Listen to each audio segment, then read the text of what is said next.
Welcome, everybody. How is everyone doing today? Doing good. Great. Good. Well, so tonight we have actually another wonderful speaker. We're going to be talking about the C-19, everyone. And I hope that everyone knows what the C stands for. It's this wonderful little pandemic we got going on that has come and, just turned our world upside down. Well, tonight's speaker is my cousin, Marie Flore. Sakbase. You're listening to Unfiltered Liming with BLT. Every week, we will reflect on our journeys on trying to navigate between our parents' traditional culture versus American culture. We are your hosts, Bertide, Lisa, and Terry. No one's talking, so let's get unfiltered. She's a registered nurse, so she's coming on the show just to give her opinion. Again, we want to tell everyone this is her opinion, her expertise of what she's seeing, what she's experiencing, not, do exactly what she say. So that way you can come and hit us up. We're not telling you that this is factual. This is just her expertise, and she's going to give us her advice and her opinion of what she's seeing, being a front line with what's going on. So her name is Flore. We call her Marie Flore. I don't know why you put that your name was Flore, first of all, ma'am. But we call her Marie Flore. That is her name. And so tell us a little bit about you and how you're doing. Welcome. Well, thank you for having me, guys. Definitely, I'm excited to be here with you all. And nice to meet you. Oh, I'm so rude. I did not introduce. So, of course, I'm the B in BLT. I'm the L in BLT. I'm Lisa. And Terry. Whoop, whoop, whoop, whoop. Hi, Terry. So like my cousin Bertide said, my name is Flore Marie, and I put that in quotation mark because most people know me as Marie, and then my last name is Pierre. However, it's changed because I got married. Pierre. Congratulations. Thank you. So yeah, basically, a little bit about myself. Haitian born to immigrant parents. I was also born in Haiti, so came here when I was 12 years old. My lovely cousin here actually started the whole process of just teaching us the culture, the language, and everything to be Americanized and all of that. Yeah, I remember that. I always say that I'm very grateful for my cousin for even starting that, igniting, the passion to learn and stuff like that. So yeah, came here when I was 12 years old, moved around a little bit, lived in Florida, Boston, back and forth. Now I reside in New York City, Brooklyn. Brooklyn in the house. Brooklyn. So yeah, Brooklyn, we go hard, and we've been hit very hard. Yes. So I've lived here for majority of the time that I've been in the U.S. Came here since 1998. Yeah, went to school. I have my bachelor's, BSN, in nursing. Went to CUNY. I did CUNY City University. Nice. I did associate first and then bachelor's because it was more affordable, but it was cutthroat, but it was definitely affordable. But now, yeah, and I'm practicing working at Kingsbrook Jewish Medical Center. I've been doing that for 3.5 years. And I also work at a residential home with the mental health population. I've been doing that for 5 years. That was actually my first nursing job. Wow. So that's where I'm at career-wise. I'm married with one child. I have a son. I have a bunch of siblings. And hobbies. I love to dance. I'm a youth president at my church, and etc. Busy. Yeah. Awesome. So tell us, because with you being registered nurse and of your Caribbean, so of course it's about our experience about being first generation Caribbean. So tie that in with you, like you said, being here, studying, becoming a nurse, and then going into how you're doing, being in the front line with everything going on, like you personally, how this has impacted your life and what you're seeing and things like that. Right.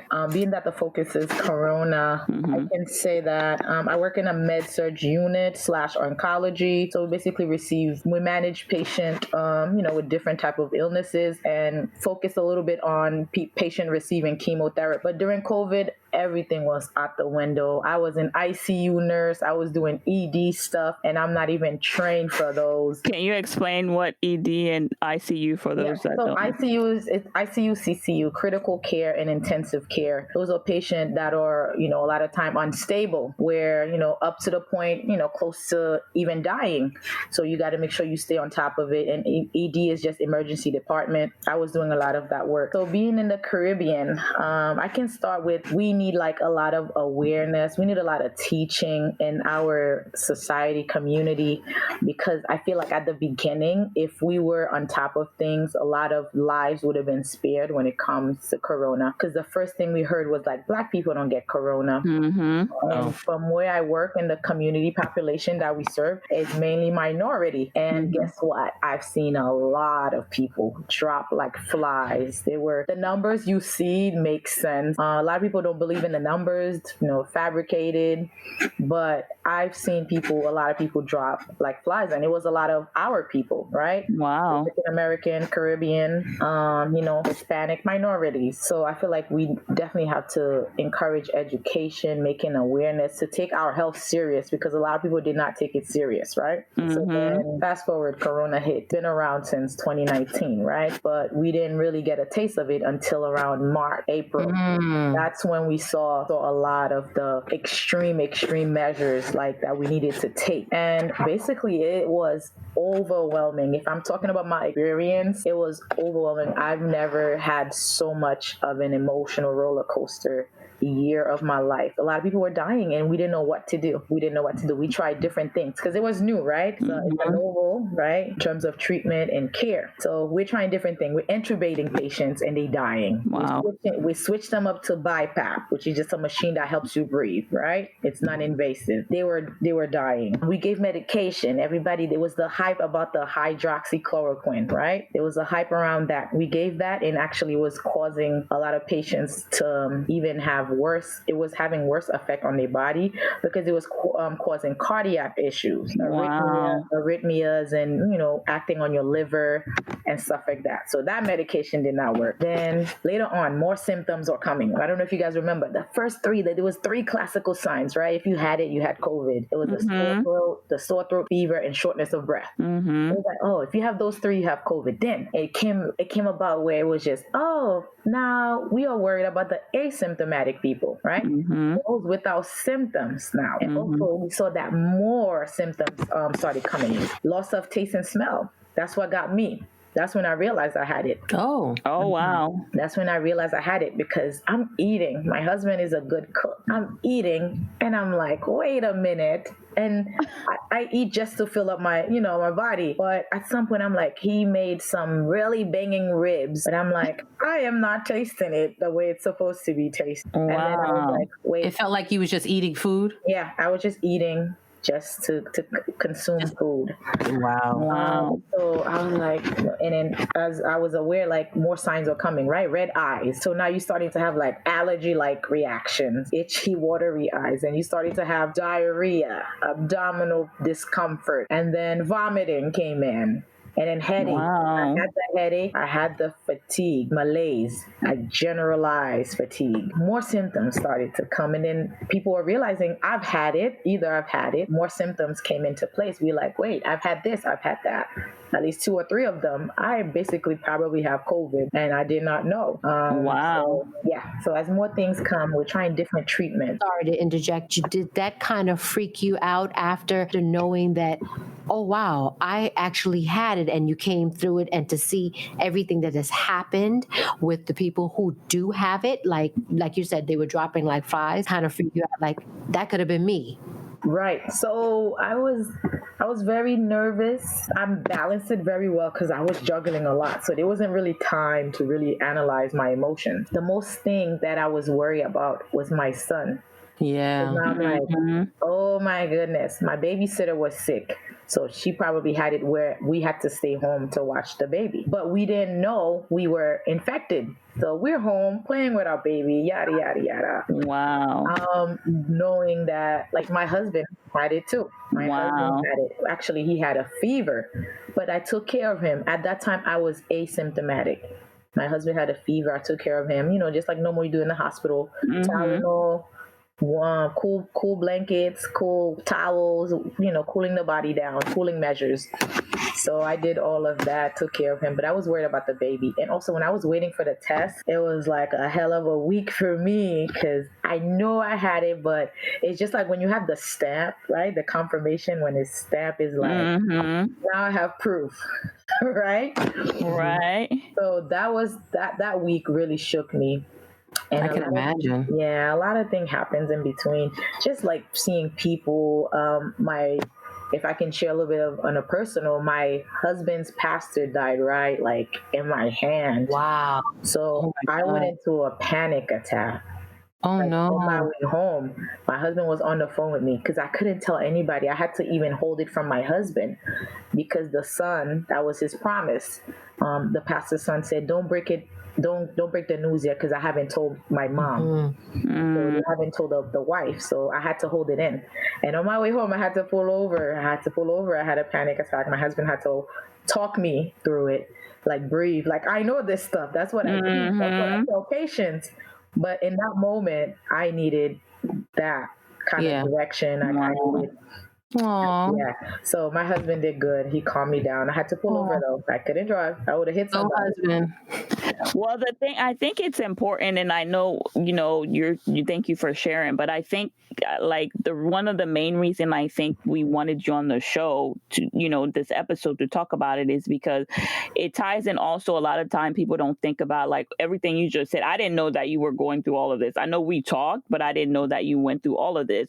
So that's one thing, like sometimes you don't know what people are going through at the time that they're going through it. But secondly, it's like you said, all the emotions that when you're in it, you don't know how to process it until you are a little bit outside of it. And like you said, the panic attack. So explain on that level, as far as being a nurse and being in the front line, how do you deal, like you said, you've never experienced this before, seeing death like that around you, like mentally, spiritually, emotionally, like how do you go through where you are now, like, you know what I mean, dealing with those things? That's a lot. Right. So I don't consider myself like an emotional person in terms of but I have never been so emotional. I've cried every day for 3 months. Wow. I cried every day for 3 months. How did I deal? But at the job, I couldn't. At the job, it's like I was going to war. That was my mindset. Like you had to be there. It's like you're short of equipment, you're short of PPE, right? That's the personal, equipment that's supposed to protect you. You're fighting for PPE between the doctors and the PCTs because everybody wants to save for later. They want to save for themselves, which is understandable. But my at work, I couldn't debrief at work. It was just like the minute I walked through the hospital door, it was like it's game time. It's war. Like it's do or died, or because we were running codes like back to back, where up to the point where we were in codes, the doctors were not there because they're in other 10 codes going on. So the nurses had to hold it down until the doctors arrived, until anesthesia arrived. Understand? So I didn't have like emotionally, after like I go home, I would, on my way home, I would cry. Like I don't know about anxiety for me, but I had a panic attack. That's kind of like, that was anxiety on you. And spiritually, I was just like, I was distraught because I had a lot of talk with God. I've even like, there's some patients, I prayed over them. I said, God, give us this win. There was this one particular patient, a beautiful Black man, strong in his like 30s, 38. I think he was like a bouncer or security guard. You can tell like he's somebody, he can take a hit. Like, you understand? Like, I'm a frail little woman. I'm 5'2". Like he's really heavy. I prayed, I said, God, give us this win. I just need this win. I don't need this patient to go. I prayed over him, and then he died a miserable death.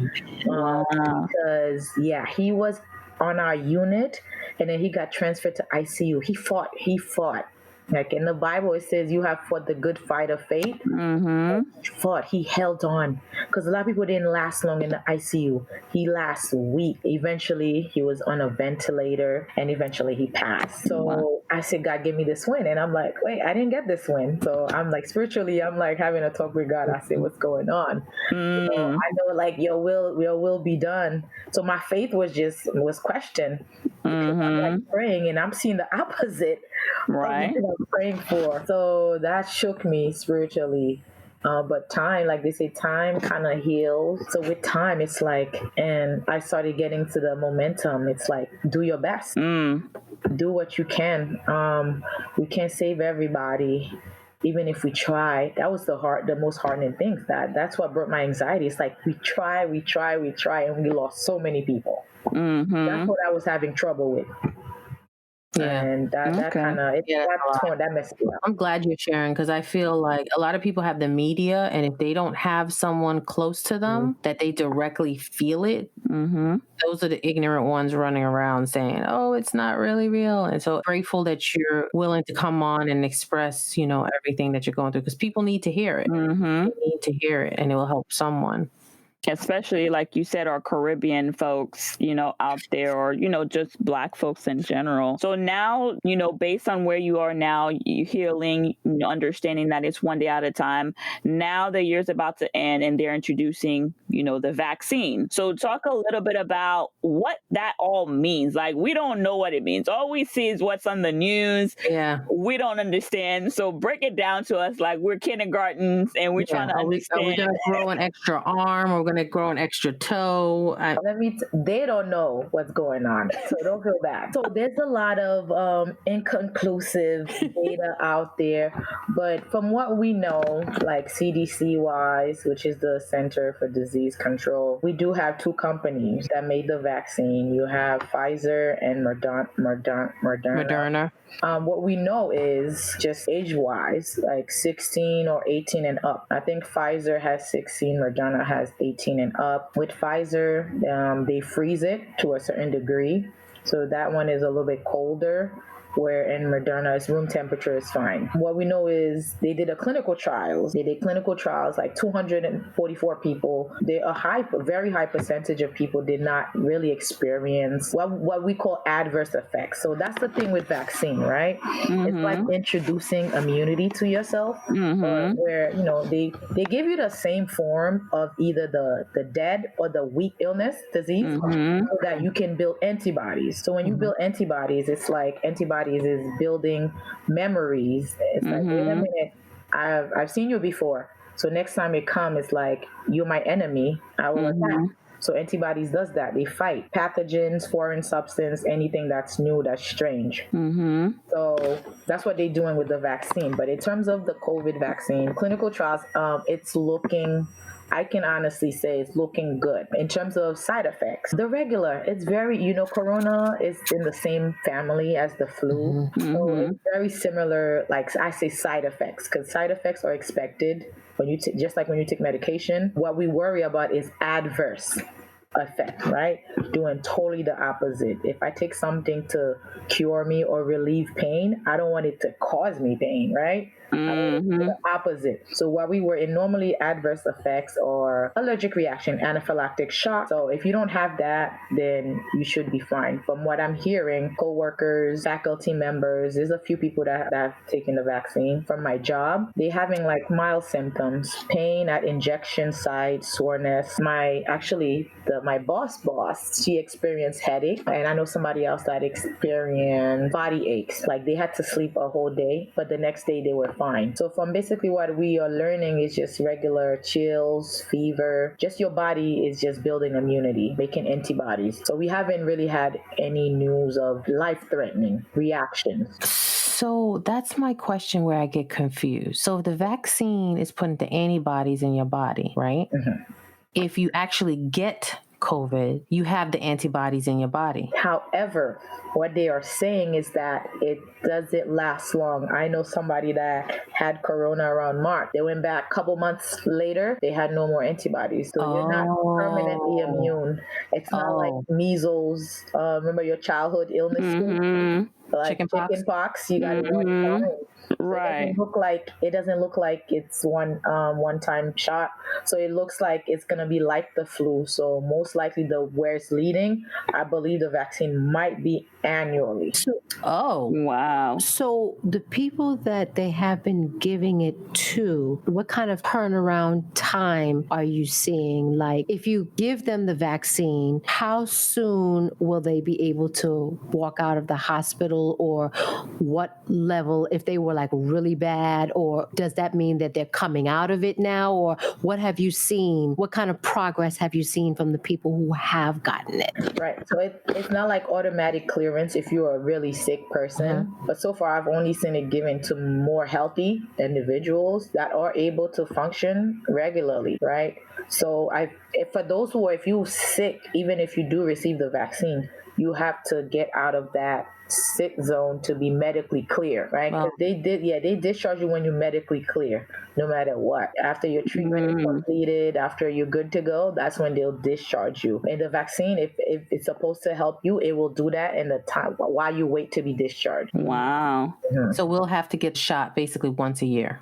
That's what it's not confirmed, but based on just having corona itself and having the antibodies for it to go away, it doesn't seem like we have antibodies forever. So that's why it's leading. That's what it's alluding to. Wow, that's very interesting. So what about the people that are, okay, I went through this whole year, I didn't have it, I don't have it, so why should I put something in my body that's going to give me something and take the chance of, and especially if the antibody is not going to be, I might not never have it. What do you say to those people? I tell those people, if they take in the proper measurements to avoid crowds, because that's our life now. Because one of the question was, what's our new normal? Until, basically when it comes to like pandemic and like just world infections, diseases, what we want is herd immunity. Just like we eradicate, polio and stuff like that. That's what we want. Herd immunity is like when we have antibodies, we're good. It's not going to hurt us anymore, right? So we're not there yet with corona. And I don't think we're close because we on our second wave. So just to clarify on that, because the silly man down on 16th Street that came out the other day, he was saying that he wanted everyone to get it so they have herd. Is that the same thing or no? That I'm not sure. I would have to listen to what he said. Yeah, because he was saying that I guess if everybody gets it. Yes, that's what. Yeah. Oh. Okay. Right. If everybody gets it, but however, we don't know. We can't tell because we don't know if it's a one-time vaccine. So more data has to come out for us to. Okay. Because he was saying that he wanted everyone to go out there and get sick, so that way it can just go away. No, that would be ideal if we know what the outcome would be in terms of everybody get vaccine. Yes, we'll have herd immunity. No, we don't know. So we need more clinical data. Right. We need to see if it's like a one-time. So that's not the way to go. That's not the way. No, that's not the way to go. I just want to clarify on that one. Right. I was like, what? That's not the way to go. Lisa's taking a jab. She's taking a jab right now. Yeah, that was a jab. Yeah, no, that would not be smart. At me, or are we talking about at the 16? The 16. Okay, yeah. I'm with you. Like I was like, wait, what did he just say? You want everyone to go outside and get it? That makes no sense. I don't listen to that man. I just listen. I know. I was just checking. Can't. I get irritable. I just heard the word "herd" and that's what it triggered it. So I had a moment. I just that's the same line of thought, but it doesn't work like that. Did we just eradicate polio one time? Like, no, it took time. Even the vaccine, there's a lot of people, which I don't know if I'm going into the questions. A lot of people are afraid. Because it's so rushed. Yes. Exactly. That's the thing. Right. I don't have any problem taking it, but I need to see, let's wait a little while. Let's see what happens. I mean, me, myself, I've never taken the flu. I've never, me neither. flu shot. I just want to see what happens. Like, can we just wait a little while? Yes. So I did a poll today on Instagram, and basically a lot of people are nobody's thinking about it. Like maybe 30% is thinking about it. I had maybe 2 people that say yes, they'll take it, but like 88% said hell to the no. Oh wow! So they said no, they're not taking it. And people have every right to be skeptical. They have every right to just step back and be like, with me, I'm 50-50. I can be honest. As a healthcare worker, I'm considering it, but I want to see more data. It's only fair. I want to see my questions answered. Like, is it going to be like, because if it's regular flu vaccine, I'll see you next year. You understand? So, but if it's not, then I'll take it if it's a one-time thing. But I still want more data. I want to see what are the reactions people are getting.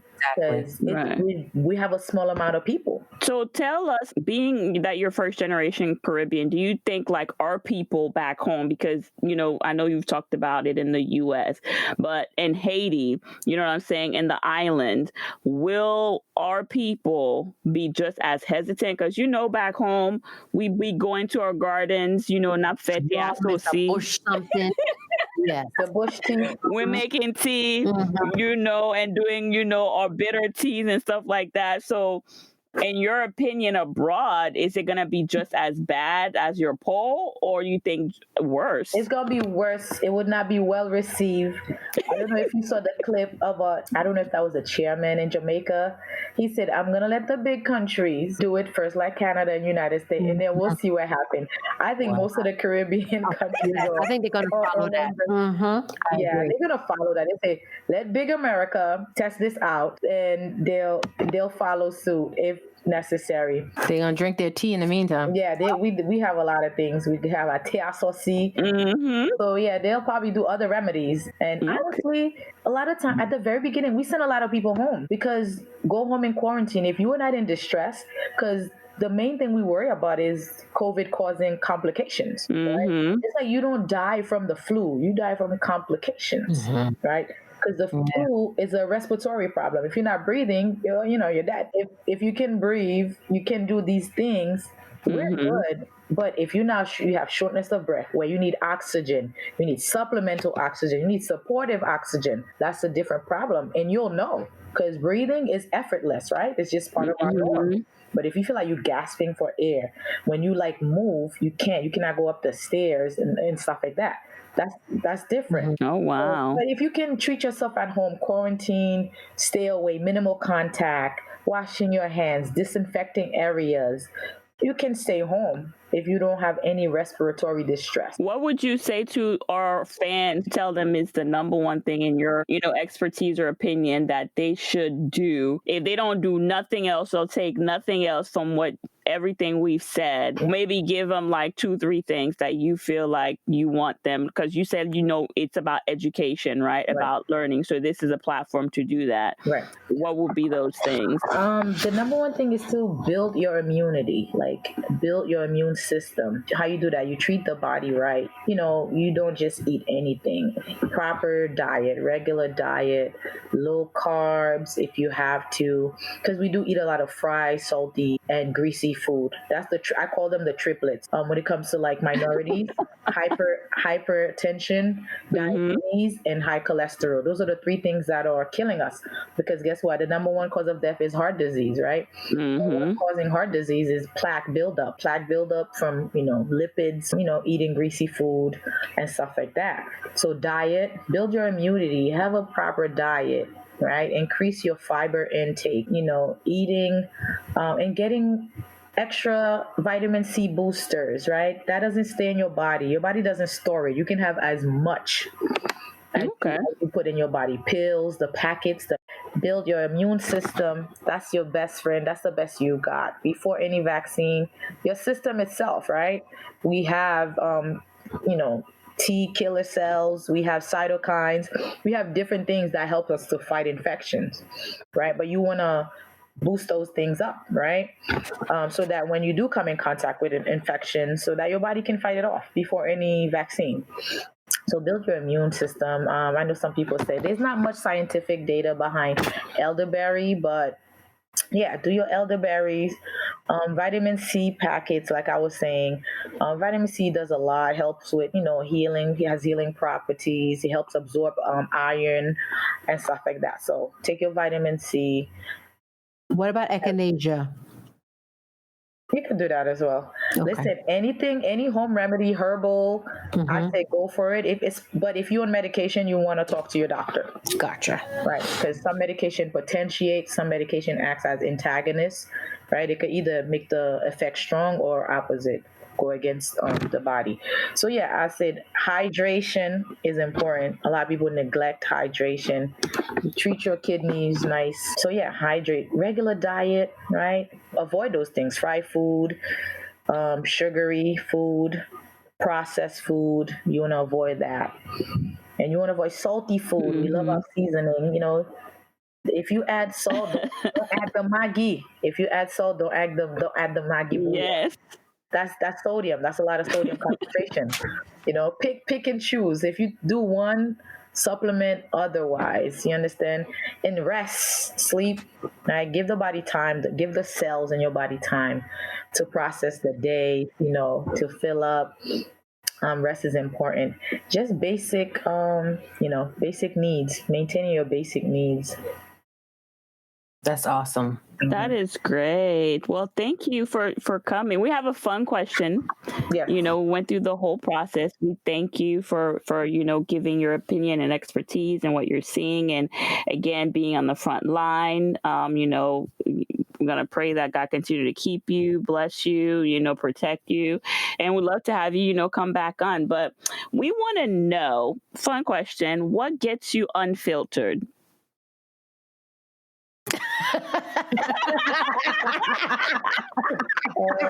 you saw her face. Yes.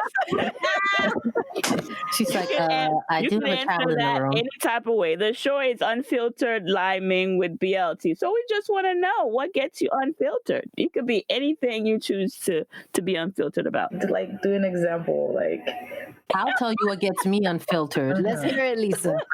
I'm scared. What gets me unfiltered is a cognac neat. That's what gets me unfiltered. A cognac neat. Oh. Uh-huh.